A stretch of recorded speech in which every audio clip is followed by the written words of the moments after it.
Picture this. You're the friend, a co-worker, or a family member, and suddenly they clutch their chest, their face contorted in pain. They're pale, sweating profusely.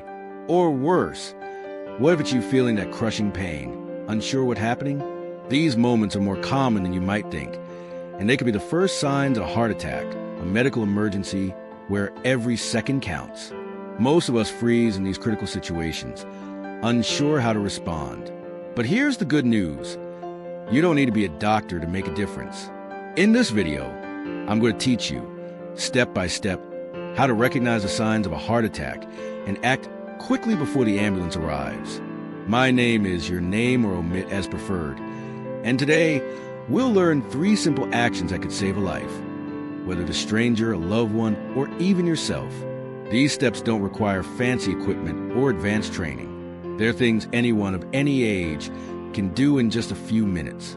By the end of this video, you'll feel confident to act in an emergency, knowing you could be the difference between life and death. Why does this matter? Because a heart attack doesn't send a warning, doesn't pick a time or place. It could strike during a meeting, at a family dinner, or even while you're watching this. With the right knowledge, you could be the hero who steps up. So, stick with me until the end, because I'll show you exactly what to do, with tips you'll want to share with everyone. Ready to learn how to save a life? You just heard how the first few minutes of a heart attack are critical. But why is that? In the United States alone, over 800,000 people have heart attacks each year, according to the CDC, and many could be saved with immediate action. In the UK, Canada, and Australia, thousands more face the same fate. Too often, people hesitate. They wonder, is it serious? Is it just indigestion? Or worse, they don't know what to do and lose precious time. Those fleeting minutes are the golden window to save a life. A heart attack happens when blood flow to the heart is blocked, starving the muscle of oxygen. Without swift action, the damage can be permanent. But here's the uplifting part. You don't need to be an expert to help. Anyone, a teacher, a caregiver, a co-worker, can learn simple steps to make a difference. These actions, which I'll share shortly, are backed by guidelines from the American Heart Association and used worldwide. The key? Act fast with confidence and without fear of mistakes.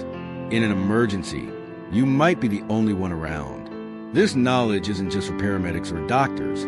It's for all of us. So, how do you put this into practice? Before we dive into the steps, let me share a real story of someone who used these techniques to save a life. We just talked about how anyone can be a hero in an emergency. Let me tell you about John, a 40-year-old gym trainer, who proved just that. It was a typical day at his gym, with clients working out, music pumping, everything normal. Then, one of his clients, Mark, a 55-year-old man, started complaining of severe chest pain. He brushed it off as overexertion, but John noticed something off. Mark was pale, drenched in sweat, and struggling to breathe. Instead of waiting, John sprang into action. He knew the signs of a heart attack and realized this was serious. He asked a colleague to call 911, clearly stating the address and situation. While waiting, he sat Mark down, loosened his shirt, and kept him calm, saying, "Hang in there, help's on the way." Minutes later, things took a turn. Mark collapsed, unresponsive, no longer breathing. John didn't hesitate. He laid Mark flat, placed his hands on the center of his chest, and started chest compressions, keeping a steady rhythm. He kept going until the ambulance arrived. About 10 minutes later, the paramedics took over, and Mark was rushed to the hospital. Guess what? He survived, and today, he credits John for every heartbeat. This true story shows something incredible. You don't need to be a healthcare professional to save a life. John was just a trainer, but with the right knowledge, he made all the difference. Want to know exactly how he did it? Let's move on to the practical steps you can use in a situation like this. John saved a life because he knew what to do, and now it's your turn to learn. We'll break down the 3 practical steps he used, which you can apply if you suspect a heart attack. These are straightforward actions, endorsed by the American Heart Association, that anyone can perform in minutes. Pay close attention, because every detail matters. The first step is recognizing the signs. A heart attack often causes intense chest pain, like a heavy weight or squeezing sensation. This pain might spread to the left arm, jaw, or back. Other signs include cold sweats, as if the person just ran a sprint, shortness of breath, like they can't catch air, and nausea, sometimes mistaken for a stomach issue. In women, symptoms can be subtler, like extreme fatigue or back pain. The critical point?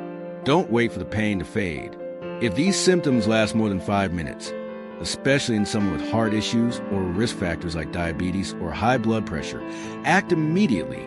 Every second you hesitate is a second less to save a life. Now that you've spotted the signs, it's time to act fast. First, call 911. Don't drive to the hospital or wait out. The ambulance has life-saving equipment and trained staff. When you call, say clearly, "I suspect a heart attack," and give the full address, including landmarks. While help is on the way, keep the person calm. Help them sit with their back supported or lie down if they prefer. Loosen tight clothing like collars or belts to ease breathing. If they're conscious and you're certain they're not allergic to aspirin, you can offer 325 milligrams of aspirin to chew, but only if a doctor has previously approved this, as aspirin isn't safe for everyone. Stay by their side, reassuring them until paramedics arrive. Sometimes, like with Mark, things escalate. If the person collapses, becomes unresponsive, and stops breathing, you need to start chest compressions immediately. First, check if they're unresponsive. Call their name and gently shake their shoulders. If there's no response and they're not breathing, lay them flat on a firm surface. Place your hands, one on top of the other, in the center of their chest, right between the nipples. Push hard with straight arms to a depth of about 2 inches and let the chest fully rise between compressions. Do this fast, at a rate of 100 to 120 compressions per minute. To help, think of the song "Stay Alive" by the Bee Gees. Its beat is spot on. Keep going without stopping until the ambulance arrives or the person shows signs of life. Don't worry about doing it perfectly. Doing something is always better than doing nothing. These 3 steps, recognize, act, and if needed, perform compressions, are what you need to be effective in an emergency. Now that you've learned these 3 vital steps, spotting a heart attack, acting quickly by calling 911, and if necessary, performing chest compressions, you're better prepared than most to handle an emergency. Let's lock in these ideas to make sure they stick. First, never ignore symptoms like severe chest pain, cold sweats, or shortness of breath. Second, call 911 right away and keep the person calm, offering aspirin only if it's safe. Third, if they stop breathing, start chest compressions, pushing hard and fast to the rhythm of "Stay Alive." These steps are simple but game-changing, and now they're in your toolkit. This means you can be the one who steps up like John did for Mark. But there's more. Beyond handling a crisis, you can take steps to protect your heart and those you care about. Heart attacks often stem from factors like high blood pressure, cholesterol, or a sedentary lifestyle. So, schedule regular heart checkups, especially if you're over 40 or have a family history of heart issues. Get moving. A 30-minute walk, 5 days a week, can lower your risk. Eat smart, focusing on fruits, vegetables, and healthy fats, like those in olive oil. And don't overlook stress. Simple techniques like deep breathing for 5 minutes, inhaling for 4 seconds, exhaling for 6, can keep you grounded. Want to go further? Sign up for a basic life support course in your area. These hands-on classes will boost your confidence even more. You now have the power to save lives and prevent emergencies. Today, you've taken a huge step toward being someone who doesn't freeze, who acts, who saves. And this journey doesn't have to end here. In our next video, we'll dive deeper, exploring everyday habits that can strengthen your heart and keep heart attacks at bay. To make sure you don't miss it, subscribe to the channel, hit the bell icon, and join this community of people ready to make a difference. Before you go, do someone a favor. Share this video. Send it to your family, friends, or post it online. Every share could put these tips in the hands of someone who needs them at the right moment. You're part of something bigger now, a chain of care, courage, and hope. So, like this video, save it to your favorites, and let's keep saving lives together. See you next time, and never forget, You have the power to change everything in just 3 minutes.